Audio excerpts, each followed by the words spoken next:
Hello, my name is Taya Graham, and welcome to the Police Accountability Report. As I always make clear, this show has a single purpose, holding the politically powerful institution of policing accountable. And to do so, we don't just focus on the bad behavior of individual cops. Instead, we examine the system that makes bad policing possible. And today, we'll achieve that goal by showing you a video of a traffic stop that led to the questionable arrest of a man who had simply shown his dissatisfaction with police by giving them the finger. But it is the abuse of power that led to the encounter, a program designed to entrap motorists, which we will be breaking down in this show. It's a cautionary tale about the dangers of incentivizing law enforcement and what happens when fines and fees are motivating cops rather than upholding the law. But before I get started, I want you watching to know that if you have video evidence of police misconduct, please email it to us privately at par@therealnews.com, or you can reach out to me on Facebook or Twitter at Taya's Baltimore, and we might be able to investigate for you.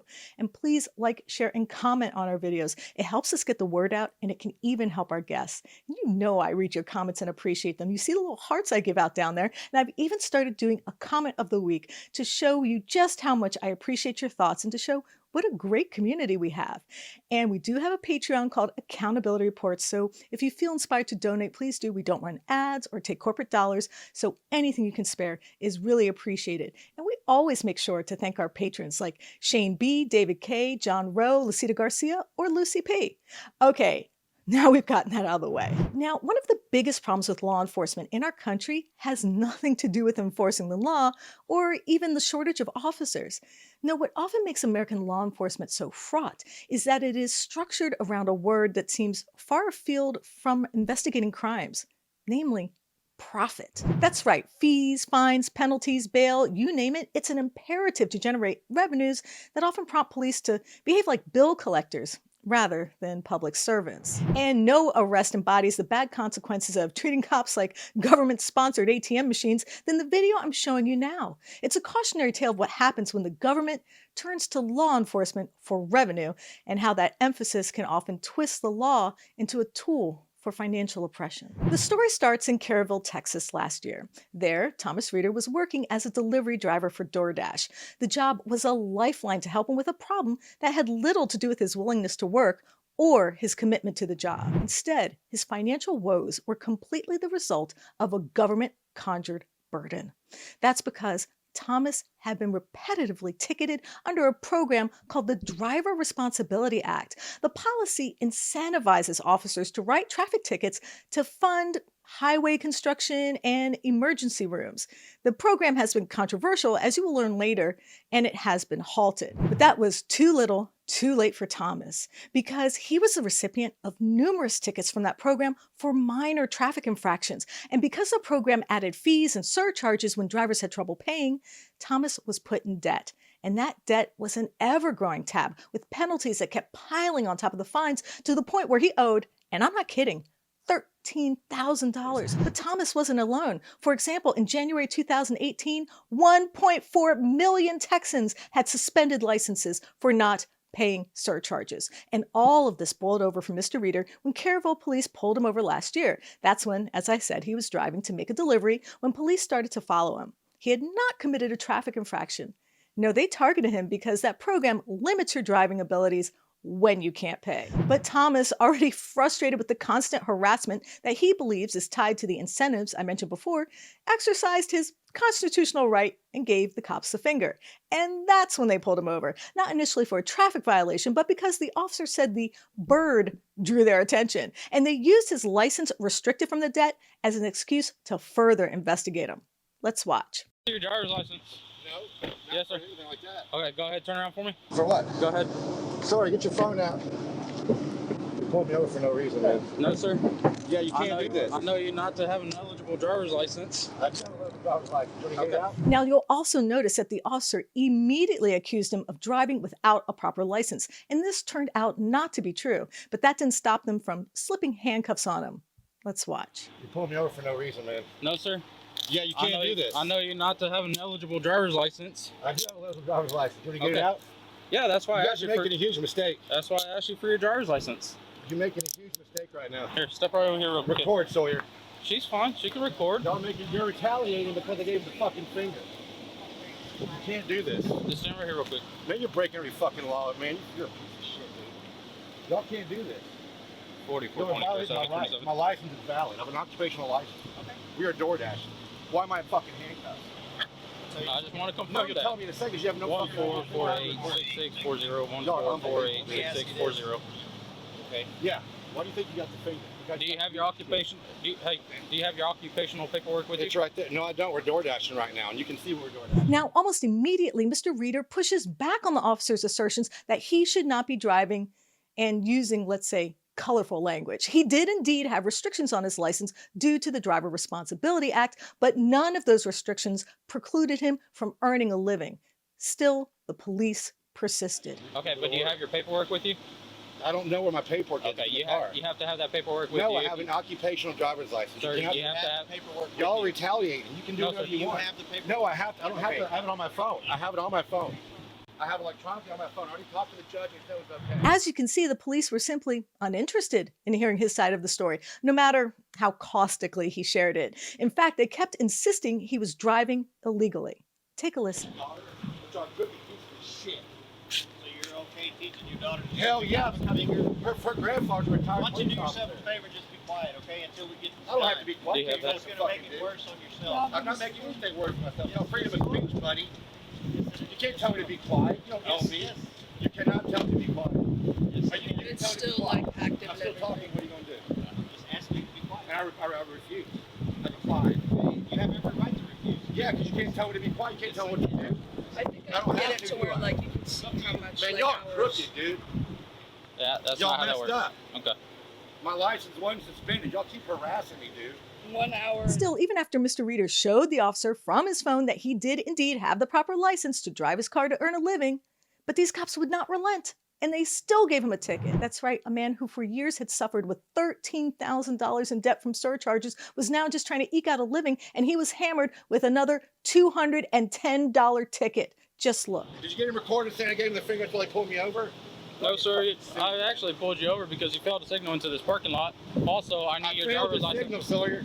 I also know that you didn't have a driver's You're license. retaliating because I gave you the finger. You're No, crooked sir. as shit. That's what y'all do. That's what you do, Graham. It's Officer Graham and Officer Vasquez. What's your badge? Right there. Let me tell the judge, asshole. It's right there. Yes, sir. You're such a crooked cop, man. How do you guys sleep at night when you do this shit? I gave you the finger, and your egos just can't take it, can they, bud? That's why he put me in custody immediately. I don't even know you. That's because you're a piece of, I don't think you know you're a piece of shit. You just fucking did to me. I You haven't done violate anything. people's rights on a daily basis. That's what you do. You just did. Let me see your driver's license, and you fucking put me in cuffs immediately. Yes, sir. What a piece of shit. So is DoorDash your full-time job, or Yeah, do you do idiot. something else? It's none of your business what I do, man. Okay. Fucking pignorance is what it is. Pignorance. That's kind of good. You like that? Yeah. I'm glad you like that, Graham. You got a little sense of humor, bitch. Oh, you like my pig right here? Yeah, for my safety, I'm in fucking handcuffs, huh? Dummy. Good fucking morons. Crooked ass shit. Sorry they're holding you up, man. They don't care about your time. Sorry, ma'am. You guys don't give a fuck about other people, do you? She's innocent. Look at you guys. We're gonna hold her fucking time up. Who's? Her. She's waiting for you guys to fucking move. If you want, your daughter could get your food delivered. If she has a driver's license to drive. I'm talking about the lady right there in front of her car, you morons. You want to take me out of these fucking cuffs for you fucking Actually, sign shit. are you gonna sign it? Do I have to? Yes, sir.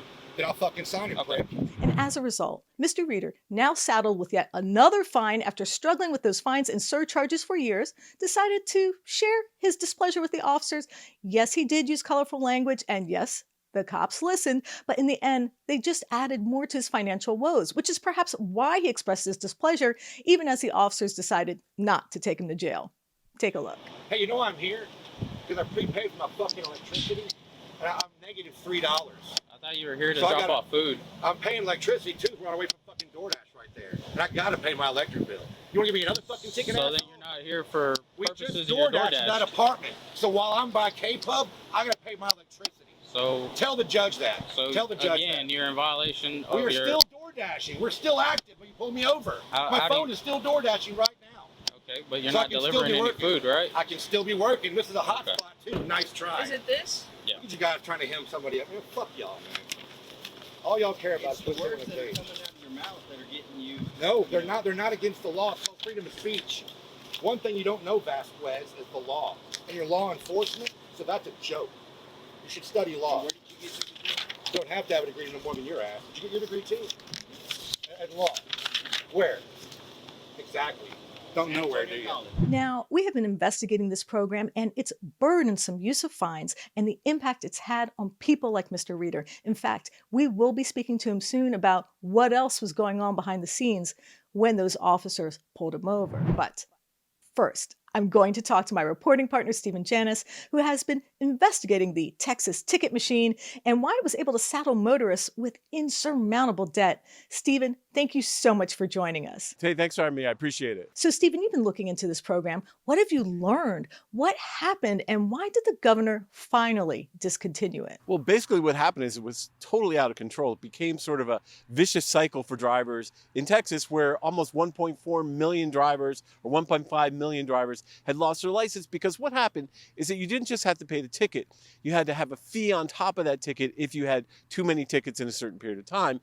And then if you didn't pay that extra fee in 105 days, you'd lose your license. A lot of people can't afford to pay those fees, so they kept driving because they have to go to work, and then they get another fee. And before you know it, it compounded so much that millions of people couldn't drive in Texas legally. It was really out of control. So this is not an uncommon phenomenon. Law enforcement agencies ratcheting up fines that seem to go beyond the need to ensure public safety. What do you think drives these policies? Well, it's interesting. There's a kind of an untold story about this particular program. There's a thing called the Municipal Service Bureau, which is a place that collects for Texas when people can't pay. This company, this firm is private. They're a private firm. So all those millions of fees, they're getting money to actually collect those fees. And it turns out there have been 60 lawsuits filed in federal court against them because they harass people so much. So, oh yeah, this is a great program. We're collecting money for the trauma center. But really what we're doing is enriching private companies who can collect and dun people because they haven't paid their ticket fees, which is bad enough when you can't even drive. So really it's a way of enriching the private sector too. And we can't forget that about these programs. Now, these fine-driven programs tend to really be focused on the working class and can have devastating impacts on the people who can least afford it. What does the research say? Well, the research lines up exactly with your question, Tay. It's pretty freaking straightforward that the people who can least afford, like people who are working people, living paycheck to paycheck, are the ones who end up losing their license. I mean, just look at our guest. He had $10,000 he had paid in fines, and he still had another $13,000 to pay. So it was insane. How can a man survive? How can a man pay his bills when he's got to pay $10,000 just to get behind the wheel? This is truly a tax on the poor, the impoverished, people who are working and struggling. It is not a beneficial program for society. It does not even help drivers because it turns out that only 12% of the people who lost their licenses were people who committed some sort of DUI or some sort of serious infraction. The other 88% were just people who were speeding or something. So it really wasn't getting to the root of the problem it was designed to solve. It's really a total and utter mess. And Tay, let me just say this before I go. I want you to watch really carefully when this cop says he pulled him over for not turning a signal. The cop was going in the opposite direction. But notice, we're showing you with arrows here, that he was indeed giving the finger. And then the cop turns around. And there's no way, I think, from his perspective, unless he had a very, very, very good, sort of telescope quality rear view mirror, he could have seen the man not signaling. So I think really this was about getting the finger from a man and trying to show, hey, we're in charge. You can't push back against us. And now, to learn how police have been targeting him and the impact this questionable overreach has had on his life, I'm joined by Mr. Reader. Thomas, thank you so much for joining me. Thank you for your time. I'm a big fan. Well, thank you, Thomas. That's very kind. So first, please tell me, why were you allegedly pulled over during the traffic stop we have been showing on the screen? What did police say? Well, they allegedly said they pulled me over for driving while with a suspended license, although I have an occupational. Could you explain what an occupational license is? It just means you can, your license is still suspended, but you can drive for essential purposes like going to and from work, picking your kids up from school, medical reasons. And I DoorDash for a living, so I drive all the time. So that's part of my work. So you said to the officer, you pulled me over because I flipped you the bird. What did he say in response, and how did he react to that assertion? Well, Officer Vasquez is the one that said that got their attention, and we have it recorded. And so I was glad we got that recorded. But he said that he pulled me over initially because he thought it was invalid. But he didn't really even mention the bird. Officer Graham wouldn't mention that. Officer Vasquez was the one that mentioned that. Were you surprised that you were put in cuffs for a traffic infraction? Yes, ma'am. First, I didn't see any lights. All I saw him was them do a U-turn, and I was going to pay my electric bill, so I was already parked, and I was getting out of the car to pay my electric bill, and saw them behind me. And all I did was get out of the car and put my hands in the air. I never advanced towards them or anything. And he said, "Give me your driver's license," and I said something like, "What for?" And immediately I put in handcuffs. Now, you seem pretty annoyed with the officers disrupting your workday for something petty like this. And as you mentioned, your livelihood is tied to driving. Does it cost you money or time to unravel these tickets? Or basically, can you explain why you were so upset? Was it the money or was it something else? Basically, it was for getting arrested out of my house for supposedly driving while invalid, although I never received a citation, any notification by mail, nothing. The only notification I got was police knocking on my door, telling me I had to come out or I'd be also arrested for resisting without violence. So that's why I started getting upset and started actually giving cops the bird just to let them know my displeasure with what they have done. Okay, so you're telling me the police pulled you out of your home, put you in a car, and took you to jail just for an alleged traffic violation. What happened next? I mean, how did you feel? And how long were you in jail for? About 3.5 hours. I felt very helpless. I just couldn't believe they could come to my house for, first off, an invalid driver's license, and secondly, I had never gotten a ticket for it. So I was really just, stunned and actually kind of just wondering where this had come from. Now, you were pulled over just a few days ago. Can you tell me exactly what happened? Yes, ma'am. I was working. I was door dashing. I was waiting at McDonald's for an order because that's a hot spot.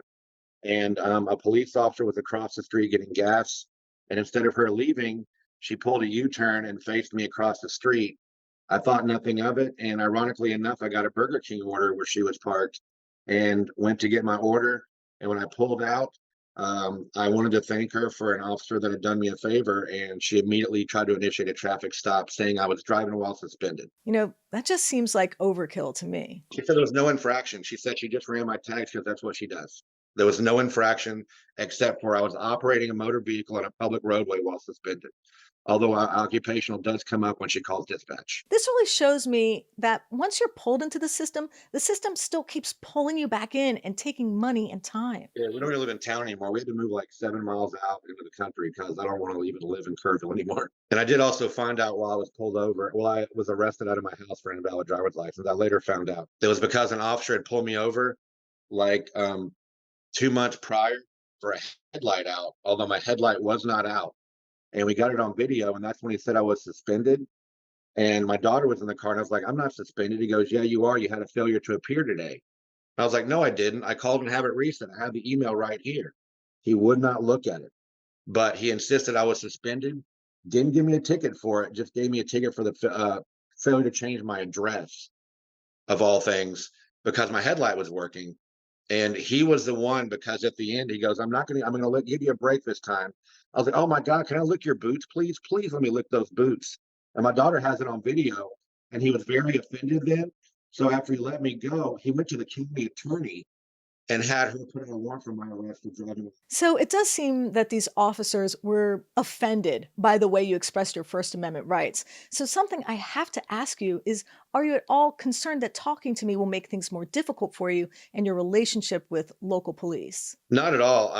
I just want to get them exposed. I mean, I just want somebody to hear my story, and I'm sure it goes on all over Kerrville. People get pulled over for no signal all the time. Officer Graham has bragged about it in the courtroom. I have people that have told me, it's a small town, so I have friends that work there, and he jokes about it. If I can't find something, I'm gonna get you for no signal. And we got him on dash cam lying about it, so we got it dismissed, and then that's when we filed our 1983. Now, let me ask you something. There's some people who are watching this that might ask, what if someone flipped you off while you were working? I mean, how would you feel or react? I mean, personally, I have to say putting someone in handcuffs and threatening them with an arrest might be what you want to do to someone who hurt your feelings, but it's probably not really appropriate.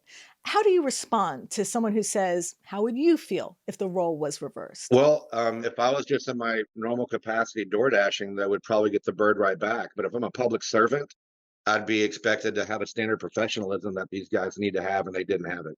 They retaliate, and it's obvious the retaliation. So you must believe that since you filed a 1983 lawsuit that your constitutional rights were violated by these officers. What would you like to see result from this? Or, for example, would you like the officers to go through retraining, or maybe you'd even want an apology from the officers who cuffed you? What would you like to see happen? I would like an apology from Officer Graham. I know Officer Vasquez was involved in the stop also, but it was Officer Graham who whipped the U-turn and decided to put me in cuffs. I think Officer Vasquez was just, if you notice him in the video, he's just kind of trying to stay out of it, kind of. So even when I'm in cuffs, if you notice, I'm kind of standing by myself in cuffs, and no, you're supposed to be holding the prisoner or whatever. If I fall in custody, so they're known to be close, and Vasquez didn't want no part of it. So it was Officer Graham. I'd like an apology from him, and I would definitely like retraining. I'd like for police all over the nation to not hear, when you pull a car full of people over, you need to get everybody's ID. And they're told that every morning, probably before they leave to go get their donuts, that, hey, you better get everybody's ID. So they're under pressure from their sergeant. So, and you can tell when they pull someone over, they want, it's like crack. They want that ID so bad. And I even said it on the last video, that 5-minute video when I got pulled over last week. It's like crack to you guys. You just can't let it go. And so I just finally had enough. And so I just want them to be retrained. I'd like to be compensated. I'd like to, I lost a lot of money. We got evicted out of our last house because I was afraid to drive because I'll go to jail, and I can't DoorDash. I'm a single dad of 3 kids. Their mom has been absent for 3 years. They've seen her one time in 3 years. So it's just me and the kids. So that's my livelihood. And I try to work and DoorDash to make money. And I couldn't drive for a month and a half just in fear of being pulled over. So we got evicted, had to move 7 miles out of the town, which I'm glad we did. That was voluntary. But thank God we found a house, and so my friend let us move into his house, and everything's been good since. I'm really glad you mentioned your family, because I think it's important for officers to know that these arrests have an impact, not just on you, but the people who you put food on the table for. That this is not just a matter of a man's pride, but these tickets and arrests interfere with your livelihood and your ability to be a provider and a father. Now, as we have recounted in both the interview with Mr. Reader and Stephen's reporting on our nation's traffic fine industrial complex, there is a trend in this country that is both troubling and on the rise. It's a transformation of our public institutions from agents of public good to agencies premised on profit. In other words, governance that was intended to serve some greater purpose has ended up becoming cash machines to public coffers for pensions and luxury cop cars and other forms of wasteful overspending. And it's an evolution that I think often goes unnoticed, a transformation of the ethos of governance that I think explains the lack of faith Americans have in those same institutions. It's a malaise that needs to be understood so that we can demand better and expect better. Just consider for a moment a slew of new legislation across the country premised upon the concept of making bail less affordable. That is, new laws creating burdensome costs for people who are swept into a system through no fault of their own. Let's remember that, as many of our previous guests have explained on the show, bail often becomes the punishment inflicted upon the innocent. It's a penalty without recourse assessed on people who are already struggling economically, and that does not get refunded, even if the underlying arrest was illegal, unjust, or otherwise unnecessary. And this imposition of fines upon the innocent is not a meager wealth extraction mechanism. A study by the Prison Policy Initiative found that of 600,000 people locked up in local jails in 2016, nearly 70% were pre-trial, meaning that they could not afford to pay the bail to be free until their case was adjudicated. And this is a number that has barely nudged since. And it points to a serious problem, which is this: our constitutional right to be punished only after due process actually has a price tag, and it's quite steep. In 2022, large insurance companies netted roughly $2.4 billion in profits, charging fees to make people pay bail payments. And the same studies show that the money is extracted from people who can ill afford it. That's because more than half of the people in jail awaiting trial earn in the bottom third percentile of income for all Americans. But there is a bright spot in this story.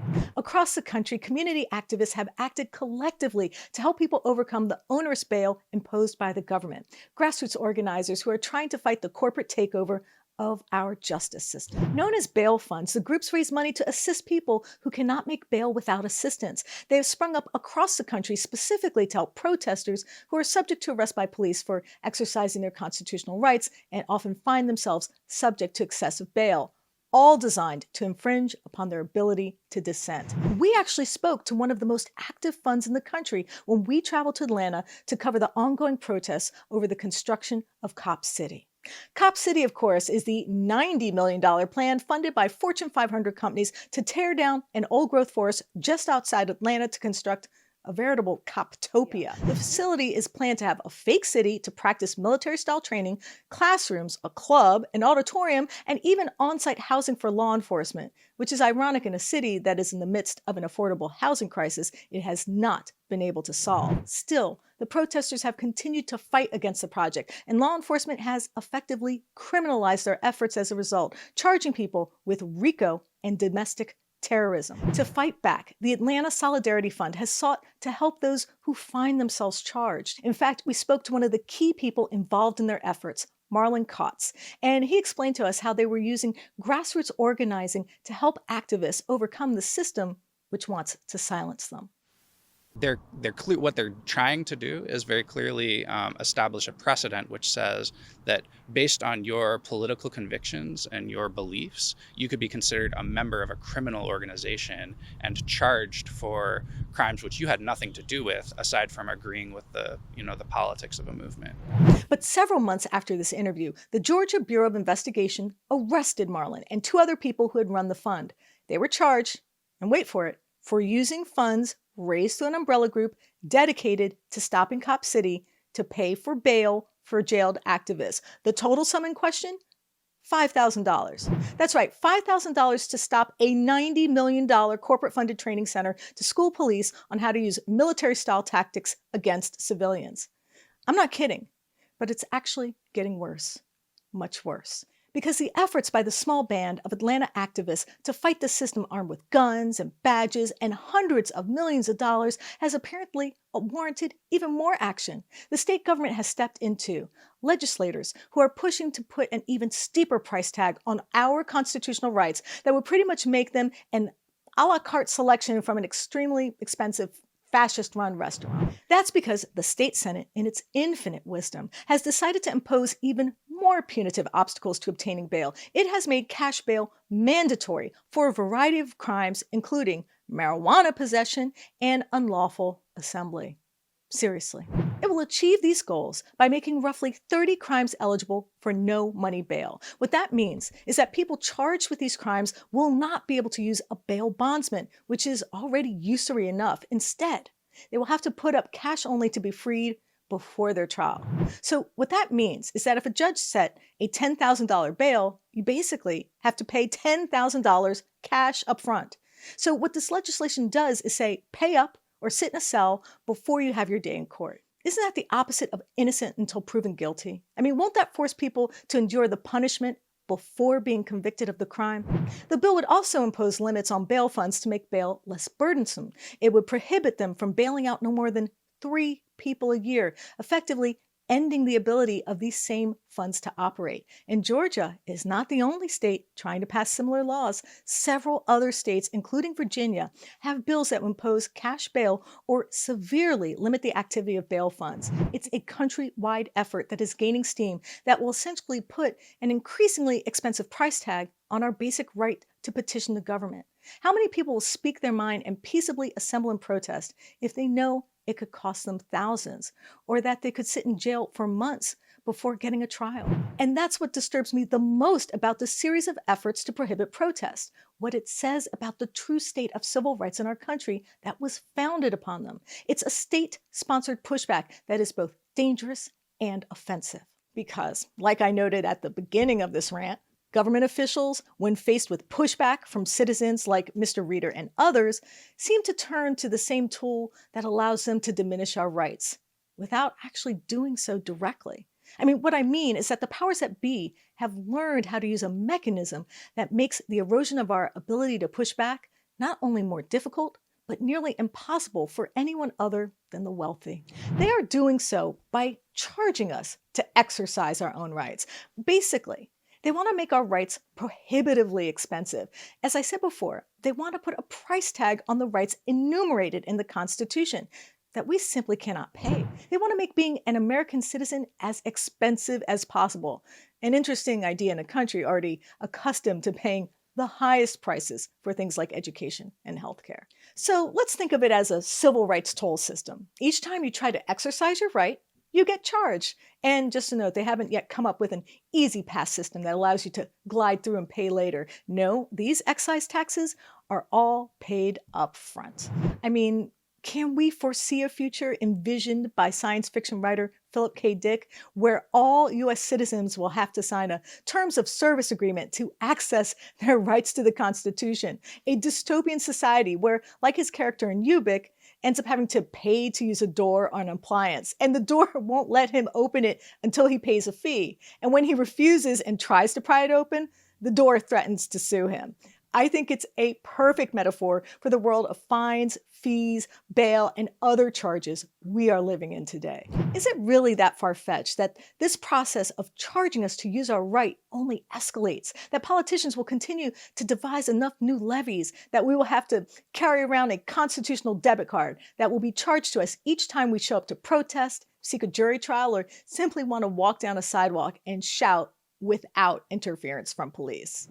Are we really that far from a world of fee-for-service citizenship? I don't think so. I mean, in a sense, we are already living in it, even without the bills I mentioned actually becoming law. Just consider the guests we've had on this show. How many were innocent but had to pay bail, hire lawyers, hand over fees and fines, even though they had never committed a crime? How many actually ended up paying fees for the right of presumption of innocence? I mean, I can't even count the number of people who reach out to us who are struggling to fight back against law enforcement, but whose biggest impediment is not the law, but their bank accounts.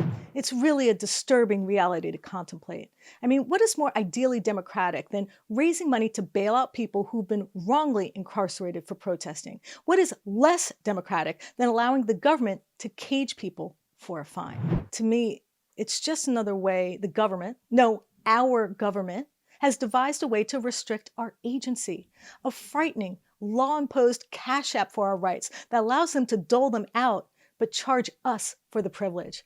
To me, there seems to be no limit to their greed and no checks, so to speak, on their rapacious desire to take what is rightfully ours and charge us to access our human rights. I mean, remember, we live in a country where despite the Fourth Amendment, the government can seize your property without charging you with a crime and make you prove in court that they should give it back.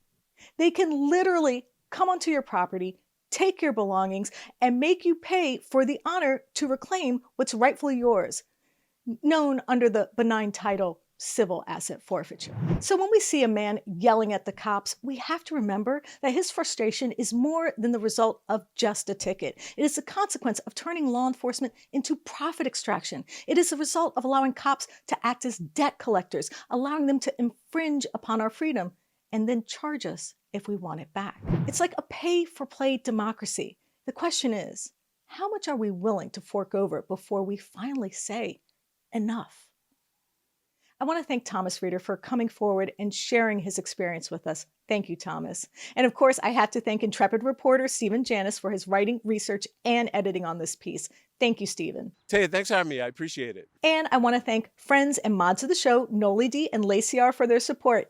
Thank you. And a very special thanks to our Accountability Reports Patrons. We appreciate you. And I look forward to thanking each and every one of you personally in our next live stream, especially Patreon associate producers John E. R., David K., Louis P., Lucida Garcia, and super friends Shane B., Kenneth K., Pineapple Girl, Matter of Rights, and Chris R. And I want you watching to know that if you have video evidence of police misconduct or brutality, please share it with us and we might be able to investigate.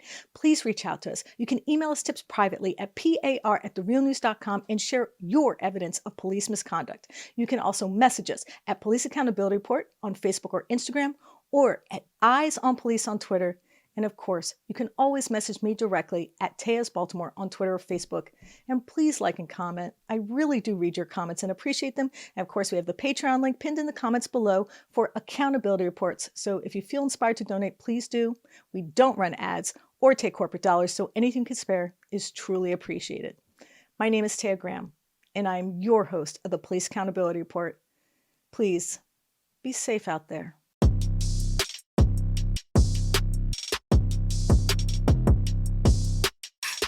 Thank you so much for watching the Real News Network, where we lift up the voices, stories, and struggles that you care about most.